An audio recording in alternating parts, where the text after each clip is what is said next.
ঝিনাইদহ হরিদাসপুরে এমন 3টি কবরের সন্ধান পাওয়া গেছে যে কবর পশ্চিম দিকে মাথা, পূর্ব দিকে পা। আল্লাহর এমন কি কুদরত ছিল যে কোনো ক্রমে এই লাশ উত্তর দক্ষিণে দাফন করা সম্ভব হয়নি, যা বাধ্য হয়ে মানুষ পূর্ব দিকে পা, পশ্চিম দিকে মাথা ফিরানো অবস্থাতেই কবর দেওয়া হয়েছে। তা হচ্ছে পাঞ্জু শাহ, মানে একজন সাধক পাঞ্জু শাহ।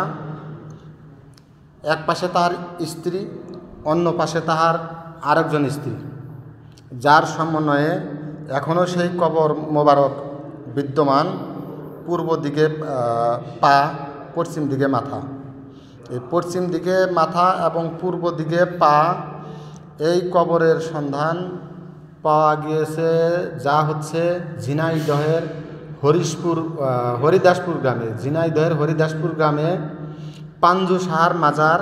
সেই মাজারে এক পাশে তাহার একজন স্ত্রী, অন্য পাশে তাহার আরেকজন স্ত্রী, যাদের মাথা মোবারক পশ্চিম দিকে, পা মোবারক পূর্ব দিকে ফিরানো কবর।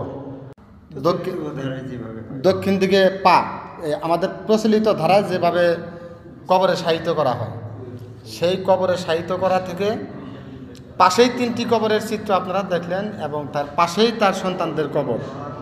যে পাঞ্জু শাহর কবর মোবারক কোনো ক্রমেই সম্ভব হয়নি উত্তর দিকে মাথা, দক্ষিণ দিকে পা দেওয়া।